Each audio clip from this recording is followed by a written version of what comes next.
Assalamualaikum. Waalaikumsalam. Selamat pagi, Kak. Selamat pagi, Nas. Gimana kabarnya, Kak? Baik, Nas. Baik, sebelumnya perkenalkan ya, saya Nurse Julia akan bertugas pada pagi hari ini. Sebelumnya bisa disebutkan nama dan alamatnya? Namanya Amara, alamatnya di Tembalak. Oke, boleh saya cek gelang pasiennya, Kak?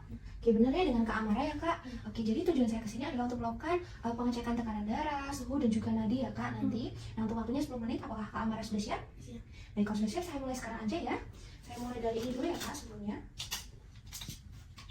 Oke, ini permisi ya, Kak, bisa diapit dulu detailnya.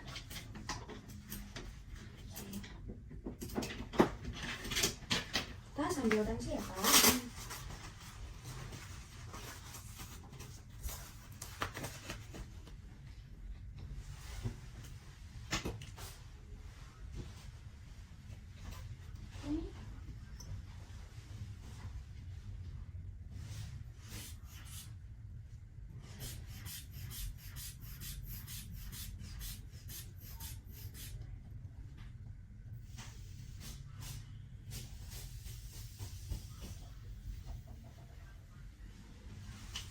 Oke, baik, udah selesai ya, udah tekanan darah.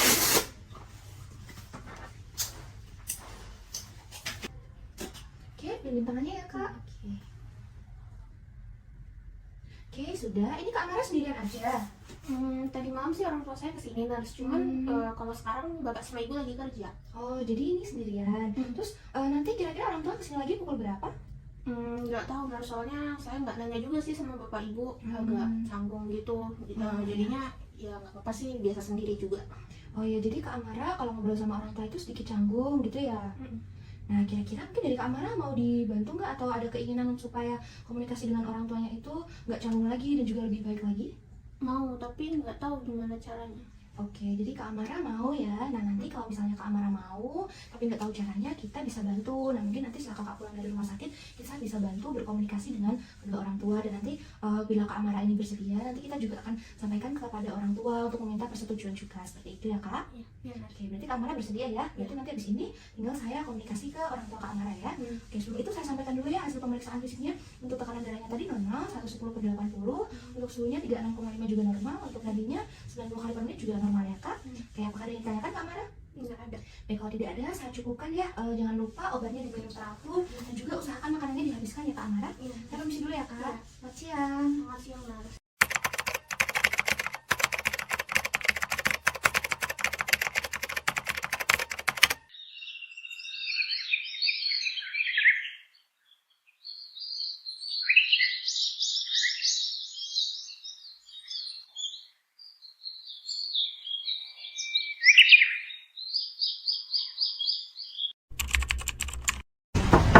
Assalamualaikum. Pagi Pak, Bu. Pagi, Mas. Mas Alia.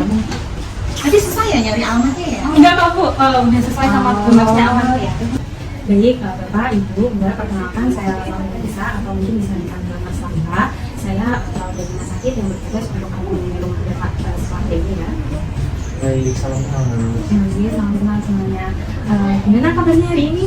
Alhamdulillah baik. Alhamdulillah baik ya.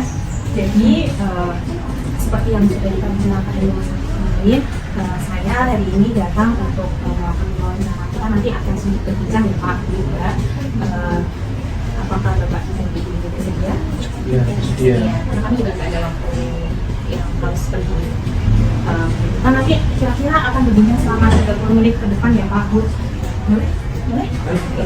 Baik Bapak, Ibu, Mbak, sebelum kita lanjut ke sesi berikutnya, saya mau bertanya dulu nih, Bapak, Ibu dan juga Mbak Amara ini ingin berbincangnya dilakukan secara terpisah atau bersamaan seperti ini ya? Saya menanyakan ini tujuannya supaya nanti berbincangnya jadi lebih nyaman begitu. Saya pikir untuk perbincangan ini dilakukan terpisah ya, Mas. Lagi pula untuk anak saya ada nantinya mungkin dari Amara juga bisa menyampaikan lebih lepas dan apa yang dia sampaikan bisa disampaikan secara keseluruhan kepada Mas saya. Amara, ini silakan. Jadi nanti kita akan melakukan dua sesi ya. Sesi yang pertama nanti saya akan berbicara dengan Bapak dan Ibu dulu, nanti kemudian akan dilanjutkan dengan Bapak. Gitu ya. Oke, baik, kalau begitu mungkin saya mulai dengan Bapak dan Ibu dulu. Mbak Amara mungkin bisa kita terlebih dulu. Nanti kalau sudah selesai nanti saya akan tanya ke Bapak. Baik, sebelum kita mulai misalnya saya ingin Bapak dan Ibu ini nanti menjawab pertanyaan-pertanyaan saya dengan jujur ya Pak, Bu, sejujur-jujurnya, karena ini nanti untuk kebaikan ke depannya nanti supaya kita tahu tindakan apa yang tepat itu. Bapak dan Ibu juga nggak usah khawatir, nanti saya akan jaga kerahasiaan. Apakah Bapak dan Ibu setuju? Baik, setuju. Baik Bapak, Ibu, seperti yang kita ketahui kemarin Mbak Amara kan ini sempat dirawat di rumah sakit ya karena sakit lambungnya, dimana diagnosa medisnya itu namanya gastritis akut atau mungkin biasa disebut dengan MAH. Saya mau nanya, mungkin Bapak dan Ibu dapat menyebutkan apa sih penyebab dari sakitnya Mbak Amara itu? Kalau setahu saya tuh ya mungkin karena makannya nggak teratur. Dia kan juga tinggal di rumah sendiri. Oh, jadi Mbak Amara ini sehari-harinya tinggal di rumahnya sendiri? Iya, anak saya itu di rumah sendiri karena kan saya sama bapak itu kan kerjanya di luar kota. Jadi iya, jadi kalau balik itu paling dari Jumat sore sampai Minggu malam ya Pak. Oh gitu. Kemudian untuk kesehariannya, apakah Mbak Amara ini benar-benar sendiri atau mungkin ditemani saudara atau tetangga atau begitu? Nggak ada sih Mas. Kakaknya itu kan udah nikah, jadi tinggalnya di luar kota. Terus juga saudara-saudara saya nggak ada yang tinggal di sini, jadi benar sendiri. Kemudian untuk kebutuhan sehari-harinya seperti makannya itu gimana gitu? Alhamdulillah Amara itu dari kecil sudah mandiri. Jadi saya tinggal memberikan uang, nanti dia tinggal membeli kebutuhannya dia aja. Oh, seperti itu ya Bu. Kemudian dapatkah Ibu menceritakan bagaimana Mbak Amara ini menjalani kehidupan mandirinya dan apakah pernah Mbak Amara mengeluhkannya? Sebenarnya Amaranya lihat, karena kan dia tinggal di rumah sendiri. Cuman ya gimana ya, saya sama suami saya kan bisa di luar kota. Baik, kemudian bagaimana Ibu ataupun Bapak merespon hal tersebut dan pernahkah Bapak atau Ibu menanyakan lebih lanjut kepada Mbak Amara terkait keluhannya? Jujur, kalau saya sering mengabaikan Amara, Mas. Saya pikir itu hanya rengekan saja, dan juga saya pribadi kurang sih untuk menindaklanjuti atau mencari tahu terkait keluhan-keluhan yang sudah anak saya sampaikan. Adapun Amara juga saya pikir sudah dewasa dan nantinya juga dia bakal paham sendiri. Kalau saya sama kayak bapak sih Mas, saya rasa tuh yang dirasain Amara itu ya cuma sementara aja. Oh gitu, jadi dari Bapak atau Ibu memang tidak pernah tanya berlanjut gitu ya Bu kepada Mbak Amara? Baik, kemudian pernahkah Mbak Amara ini menolak untuk ditinggal sendiri ketika Ibu dan juga Bapak berangkat keluar kota, atau mungkin meminta untuk ditemani atau sekedar dimasakkan makanan yang Mbak Amara suka? Jarang sih, Mas. Karena ini dan juga jadi saya sampaikan pada anak-anak saya biasanya selalu mengertilah keadaan bapak ibu dan juga karena tuntutan pekerjaan ini yang sangat banyak itu pun Amara juga. Sebenarnya saya tuh kasihan juga sih kalau harus ninggalin Amara, cuman ya mau gimana lagi. Ya, seperti yang bapak bilang ya, ini adalah pekerjaan, jadi nggak bisa tinggal. Jadi karena Mbak Amara ini melakukan kesepian, tapi Bapak dari Bapak dan juga Ibu juga tidak tahu mau bagaimana lagi karena memang kerjanya di luar kota gitu ya Pak Bu ya, jadi harus ditinggal. Nah kemudian untuk komunikasi di rumah antara Bapak dan Ibu dengan Mbak Amara ini bagaimana nih Pak? Lancar untuk gimana gitu? Saya jarang juga ada pekerjaan di luar kota, dan kalaupun saya pulang Amara itu saya selalu di kamarnya. Dan kalau saya pikir anak saya tidak ada tugas banyak, dan kalaupun saya pulang saya juga masih ada tanggung jawab yang belum selesai. Makanya saya jarang membeli saya, dan nanti kalaupun ngobrol itu hanya waktu makannya. Seperti itu ya Pak. Kemudian bisakah Bapak ceritakan bagaimana Bapak mencoba mengajak Mbak Amara ini berbincang selain saat makan malam? Wah, jujur saya jarang mengajak anak saya ngobrol karena Anda ketahui juga, Mas, saya setiap pulang kerja masih ada tanggungan pekerjaan yang banyak sekali. Dan saya lihat Amara ini lebih sering di kamarnya, dan kalaupun ada waktu ngobrol hanya waktu makan itu saja. Dan si Amara ini juga tidak suka kalau saya berlama-lama di kamarnya. Kalau ibu sendiri kalau dari saya itu sering sebenarnya ngajakin Amara tuh ngobrol tentang perkuliahannya, tapi ujung-ujungnya selalu dia kesal kalau ditanya tentang perkuliahannya. Mengapa demikian Bu? Soalnya emang dia tuh awalnya nggak mau masuk ke jurusan ini. Terus juga saya lihat sih IPK-nya dia turun ya kayak, dan bapak ini selalu menasehati kalau bisa tuh ya dipertahankan. Seperti itu ya Bu. Lantas saat Mbak Amara ini sedang kesal saat menceritakan tentang perkuliahannya dengan Ibu, bagaimana cara Ibu untuk menenangkan kekesalan Mbak Amara tersebut? Kalau udah kayak gitu biasanya anaknya langsung masuk kamar sih Nas, dan saya nggak bisa ganggu soalnya kalau udah kayak gitu susah mau diomongin juga. Baik, begitu ya Bu. Kemudian terkait komunikasi dalam keluarga, bagaimana Ibu menjalin komunikasi serta diskusi terkait suatu hal dengan Mbak Amara. Mungkin seperti misalnya berdiskusi tentang perkuliahan Mbak Amara atau dan lain sebagainya. Sejauh ini jarang banget terkait diskusi mas, apalagi terkait hal penting terutama yang menyangkut masa depan anak saya. Biasanya sebagian besar diputuskan oleh saya ataupun istri saya mas. Oh, berarti jarang ada diskusi dengan Mbak Amara ya Pak? Walaupun mungkin diskusinya itu menyangkut tentang Mbak Amara. Mungkin sebelum saya berbicara dengan Mbak Amara, mungkin saya akan sedikit menyimpulkan Ibu terkait dengan perbincangan kita tadi. Jadi komunikasi dalam keluarga Bapak dan Ibu ini kurang berjalan dengan baik mengingat kesibukan Bapak dan Ibu karena bekerja di luar kota. Nah, akibatnya Mbak Amara ini menjadi keseringan ditinggal dan kesepian di rumah gitu ya Pak Bu. Kemudian terdapat masalah juga dengan perkuliahan Mbak Amara di mana nilainya ini selalu menurun beberapa semester terakhir dan dalam keluarga jarang ada diskusi untuk memutuskan suatu hal. Kurang lebih seperti itu. Baik Bapak, Ibu, dari yang saya dengar dari Bapak dan Ibu tadi, serta berdasarkan apa yang saya lihat dari kondisi Mbak Amara waktu di rumah sakit kemarin, Mbak Amara ini mengalami kesepian dan masalah yang berhubungan dengan masalah perkuliahannya, di mana hal ini dapat menjadi stresor. Stresor ini yang membuat Mbak Amara stres Pak Bu. Jadi selain karena pola makan yang tidak teratur, Mbak Amara ini sakitnya ini bisa karena stresnya ini. Iya betul. Saya kira anak saya tuh cuma sakit mana aja loh, ternyata bisa karena stres ya. Soalnya akhir-akhir ini emang dia tuh agak pendiam dan sering di kamar sih. Baik Pak Ibu, Bapak, untuk mengetahui secara lebih lanjut apa yang dialami Mbak Amara ini, saya akan berbincang dulu dengan Mbak Amara gitu ya Pak Bu. Sebelum itu apakah dari Ibu atau Bapak mungkin ada yang ingin ditanyakan?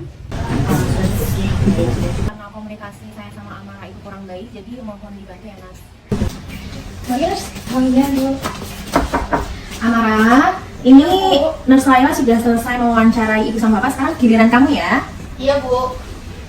Ibu buka ya. Ya. Saya izin masuk ya Bu? Iya.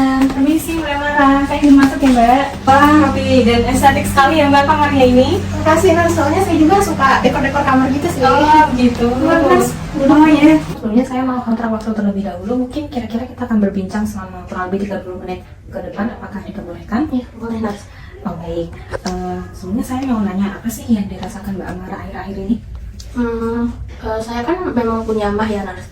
Saya ngerasa akhir-akhir ini tuh mah saya tuh agak parah ya. Jadi lebih sering ngerasa perutnya tuh sakit gitu. Jadi karena saya sering mah itu kuliah saya tuh apa ya agak berantakan gitu. Karena kan saya juga kan jadinya ada beberapa waktu tuh nggak masuk gitu, nggak masuk kuliah Nurse. Selain itu saya juga saya ngerasa agak kesepian juga sih. Oh gitu. Baik, terima kasih karena sudah mengungkapkan perasaannya Mbak Amara ya. Nah, kalau boleh saya tahu, Mbak Amara kan tadi bilang kalau merasa kesepian ya. Kenapa kok Mbak Amara bisa merasa kesepian gitu Mbak? Mungkin kalau untuk kesepian ini karena ini adalah saya kan memang sehari-hari di rumah sendiri.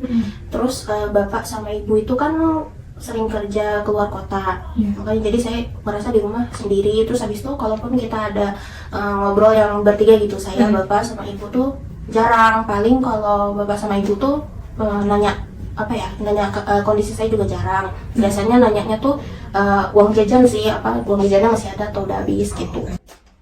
Baik, saya mengerti apa yang Mbak Amara rasakan. Kemudian bagaimana cara Mbak Amara mengungkapkan tentang rasa kesepian yang dirasakan Mbak Amara kepada orang tua dan bagaimana respon mereka?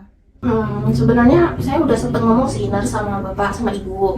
Saya tuh kok ngerasa agak kesepian ya di rumah gitu sendiri. Terus habis itu tapi respon dari bapak sama ibu tuh kayak ya udah biasa aja gitu loh. Saya pikir kan bapak sama ibu bakal paham gitu apa yang saya rasain. Tapi ternyata bapak sama ibu tuh yang mungkin menganggap itu ya udah perasaan yang sementara aja gitu. Baik, berarti selama ini apabila Mbak Amara bercerita mengenai kesepiannya Mbak Amara ini, orang tua hanya menganggap bahwa itu hanya perasaan sementara saja ya Mbak ya? Betul?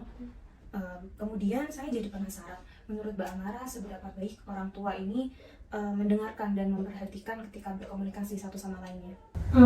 Menurut saya komunikasi saya sama bapak sama ibu tuh kurang dua arah gitu loh. Soalnya kadang kalau saya ngomong tuh bapak sama ibu nggak begitu yang dengerin pendapat saya. Terus saya juga kan di jurusan saya yang sekarang ini nggak begitu senang sih sebenarnya, soalnya saya kan lebih sukanya ke jurusan seni. Tapi kata ibu prospek kerjanya yang jurusan saya ini tuh lebih bagus, makanya Jadi kadang saya tuh ngerasa agak terpaksa gitu ngejalanin perkuliahan ini. Terus kadang juga kalau misalkan nilai saya jelek di kuliah juga ibu suka marah gitu. Jadi Mbak Amara selama ini sering disalahkan ya kalau nilainya jelek atau mungkin ada masalah lain, Mbak Amara ini sering disalahin sama ibunya gitu. Lalu seberapa sering sih ibu nyalahin Mbak Amara? Cukup sering ya Mas, soalnya saya sama bapak tuh nggak berani juga buat ngebantah ibu. Terus gimana ya, ya gitu sih Nas, maksudnya kalau ada hal yang memang ibu nggak suka, yang ibu tuh menurut ibu itu nggak yang disuka sama ibu gitu, ya ibu bisa marah gitu. Gitu. Jadi kalau ibu nggak suka sesuatu, ibu nanti marah ke Mbak Amara gitu. Kira-kira Mbak Amara tahu nggak apa yang nggak disukai ibu yang bikin ibu marah ke Mbak Amara? Biasanya kalau saya nggak nurut sih Nas, kalau saya nggak nurut apa yang ibu bilang, kadang ibu suka marah gitu. Nah kalau ibu marah ke Mbak Amara, apa yang Mbak Amara lakukan setelah itu? Biasanya ya ke kamar aja sih, saya nggak ada ngomong apa-apa, nggak ngebantah juga. Lalu bagaimana cara orang tua Mbak Amara ini merespon tindakan yang dilakukan Mbak Amara? Adakah cara yang mereka lakukan untuk mungkin mencari tahu lebih dalam dari tindakan yang Mbak Amara lakukan itu? Biasanya dibiarin aja sih, Mas. Dibiarin di kamar sendirian gitu ya Mbak? Nggak ada ngajak ngomong atau gimana gitu. Oh baik, seperti itu. Kemudian menurut Mbak Amara, siapa sih yang paling dominan dalam berkomunikasi di keluarga ini? Kalau menurut saya sih ibu ya, soalnya kadang bapak pun nggak berani gitu kalau ngebantah ibu. Oh gitu. Oke, seperti itu ya Mbak. Lalu kemudian bagaimana Mbak Amara menanggapi hal tersebut? Kalau saya sih nggak masalah ya, karena kan memang ibu itu orangnya gercep, terus perfeksionis juga. Tapi ya itu, ibu tuh kadang suka nggak mau dengar gitu pendapat dari saya ataupun bapak gitu. Oh begitu. Baik, ini saya izin menyimpulkan ya dari apa yang Mbak Amara sampaikan tadi. Jadi Mbak Amara merasa bahwa akhir-akhir ini sangat berat karena Mbak Amara rumahnya kambuh, kemudian ada masalah sama kuliahnya, kemudian Mbak Amara ini merasa kesepian dan sudah coba mengungkapkan kepada orang tuanya, namun orang tua Mbak Amara menganggap bahwa itu hanya perasaan sementara gitu ya Mbak.